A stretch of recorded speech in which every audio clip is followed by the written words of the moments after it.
Hello friends, ఈ రోజు నేను కల్కి మూవీ చూడడానికి వెళ్తున్నాను. అది ఎక్కడంటే సాపూర్లో ఉంది థియేటర్, రంగా భుజంగా థియేటర్. నేను భుజంగా థియేటర్కి వెళ్ళాను. ఇక్కడ చూడండి, థియేటర్కి వచ్చేసాను. థియేటర్ దగ్గర జనాలు చాలా ఎక్కువ మంది ఉన్నారు. ఈరోజు సండే కదా, నా బడ్జెట్కి తగ్గట్టుగా నేను టికెట్ తీసుకున్నాను. నాకు 50 రూపాయల టికెట్ తీసుకున్నాను.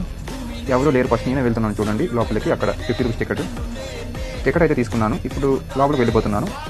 నేల టికెట్ కదా మన బ్యాచ్, అందుకోసం లోపలికి నేల టికెట్ తీసుకున్నాను. సో అయితే స్టార్ట్ చేశాడు. ఇప్పుడు బుజ్జి వచ్చింది, ఒక డైలాగ్ చెప్తుంది. ఆ తర్వాత ఇంటర్వ్యూలు వచ్చింది. నాకైతే సినిమా చాలా బాగా నచ్చింది. ఈ సినిమా చూడని వాళ్ళు వెంటనే వెళ్ళి చూసేయండి. మీరు ఖాళీగా ఉన్న టైంలో అసలు కమల్ హాసన్ యాక్టింగ్, ప్రభాస్ యాక్టింగ్, ఇంకా అమితాబ్ బచ్చన్ యాక్టింగ్ ఏం చేశారబ్బా. సినిమా చూసినంతసేపు ఒక రేంజ్లో ఉంది. నాకైతే సినిమా చూసినంతసేపు ఇంకా ఉంటే బాగుండు అనిపించింది. గ్రాఫిక్స్ అయితే చాలా బాగా తీశారు.